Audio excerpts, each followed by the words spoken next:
안녕하세요. 에즈라입니다. 오늘은요, 한 친구가 어떤 고민을 저한테 이야기를 했는데요. 뭐냐면, 남자친구가 너무 효자 같아서 이 친구랑 계속 만나고 결혼까지 해도 되나? 좀 걱정이 된대요.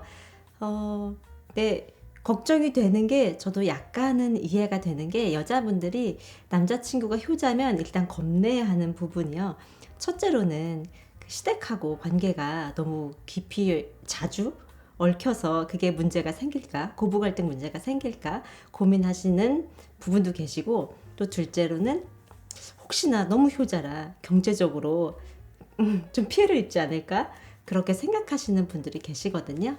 그래서 그거에 대해서 오늘 이야기를 해볼 텐데요. 혹시 이 영상을 보시는 분들 중에 남자친구가 굉장히 좋은데 가정적인 모습도 좋고 다 좋은데 혹시 좀 효자면 괜찮은데 여기서 좀 지나치진 않은지 아니면 효자여도 괜찮은지 좀 걱정이 되시는 분들이 함께 보셨으면 좋겠습니다. 먼저요, 여러분들이 아셔야 되는 게 효자와 마마보이의 차이점이에요. 효자랑 마마보이는 정말 다르거든요. 효자는요, 먼저 부모님을 공경하는 게 효자고요. 마마보이는 부모님이 혹은 엄마가 하라는 대로 그대로 하는 게 마마보이예요. 효자는 부모님이랑 상의를 할 수는 있죠. 당연히 부모님이니까 인생의 여러 가지 문제들에 있어서 어른으로서 내 부모님으로서 같이 상의를 할 수가 있어요. 그러나 그때도 내 의견을 말하고 같이 상호 의견을 교환하는 거지 무조건 부모님이 하라는 대로 엄마가 하라는 대로 결정해 주는 대로 따르진 않거든요. 그런데 마마보이들은요, 아직 주체적인 결정을 잘 못해요.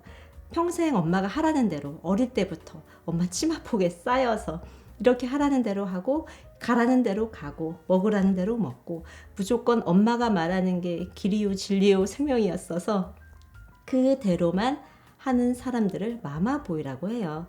또 역시 또 구별이 되는 게요. 경제적인 문제도 좀 구분이 되는데 그냥 효자인 분들은 본인의 뭐 아주 구체적인 경제 내용을 이렇게 부모님한테 다 낱낱이 말하진 않아요. 용돈을 드릴 수는 있어도. 그런데 마마보이들은요, 일일이 다 말해요. 아주 낱낱이 상세하게 통장이 몇 개고 얼마가 어디서 들어오고 얼마를 어떻게 쓰는데 엄마 이건 어떻게 해야 돼? 이런 식으로. 그래서 여러분들이 이런 기준에 비추어 보아서 이 사람이 마마보인지 아니면 단순히 가정적이고 부모님한테 효도를 하는 효자인지 좀 먼저 구분을 해보시고 마마보이가 아니고 단순히 정말 가정적인 분이고 부모님에 대한 효심이 있는 분이시면 걱정을 안 하셔도 됩니다. 왜 걱정을 안 하셔도 되냐면요. 먼저 첫째, 여성분들이 걱정하는 게 이 분이 너무 본인 부모님한테만 잘하는 거 아니야? 라고 걱정을 하시는데 사실은 그렇지가 않습니다. 효자분들은 본인의 부모님을 공경할 줄 알기 때문에 나의 부모님도 상대방의 부모님도 똑같이 공경을 해요.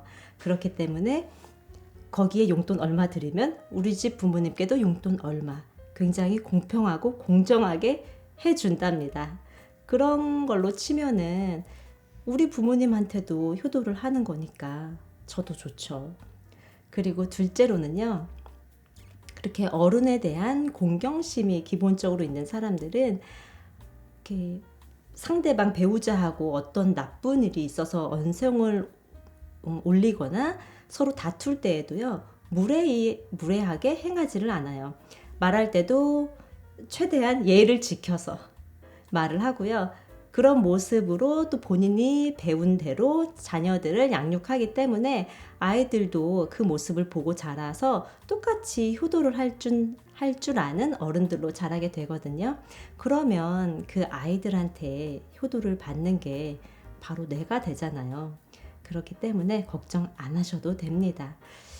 저희 오빠가 있어요. 항상 언니 이야기만 했는데 오빠도 있답니다. 오빠가 어릴 때 너무 좀 마마보이 같은 기질이 좀 있었거든요. 제가 보면서 저랑 언니랑 걱정을 했어요. 아, 어떻게 저렇게 모든 일을 다 엄마하고 상의하고 모든 일을 다 엄마가 하라는 대로만 할까.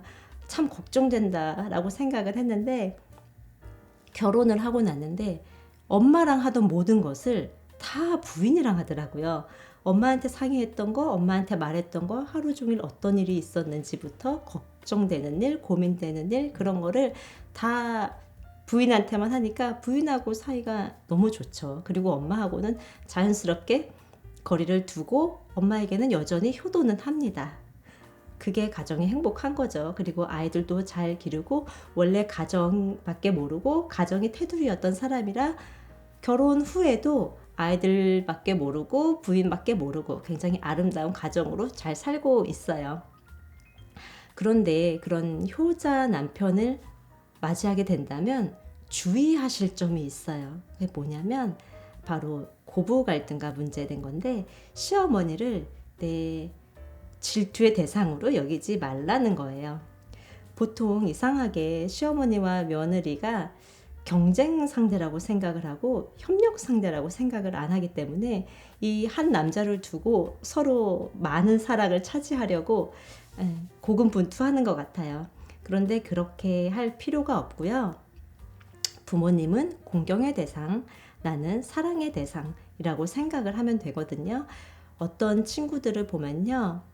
제 친구 보면 남편이 굉장히 효자예요. 그리고 이 친구한테도 너무 잘하는데 시어머니를 얘가 좀 질투를 해요. 그래서 시엄마랑 남편이랑 전화 통화만 해도 아니 왜 어머니는 이런 일을 나한테 전화를 하지 왜 당신한테 전화를 해? 이러고 컴플레인을 하거든요. 근데 어머니 입장도 좀 헤아려 주셔야 되는 게 평생 내 아들이었는데 아들 목소리도 듣고 싶고 아들한테 물어보고 싶은 것도 있잖아요. 그런 것들은 이해를 좀 하셔야 됩니다. 그리고 역시 평생 어머니 음식을 먹고 자랐잖아요. 그렇기 때문에 어머니 음식이 먹고 싶을 수 있어요. 근데 어머니가 반찬 싸주고 이런 것조차 싫어하시는 분들이 계시는데 그거를 싫어하지 마시고 이 남편이 먹고 싶어 하는 거니까 맛있게 먹이고 나도 잘 먹었다고 인사드리고 다음에 또 해주세요. 이러면은 반찬도 생기고 더 좋지 않을까요? 저는 그렇게 생각합니다. 그래서 오늘은 내 남자친구가 좀 효자인 것 같은데 효자여도 괜찮은지 또 효자와 마마보이를 어떻게 구별해야 되는지 한번 이야기를 해봤고요. 다음 시간에는 효자인지 마마보이인지 좀 생각을 해보고 그러는데 약간 마마보이 기질이 있는 것 같아요. 이럴 경우에 대해선 어떻게 해야 될지 다음 시간에 같이 이야기해 보도록 할게요. 들어주셔서 감사합니다. 다음 시간에 만날게요.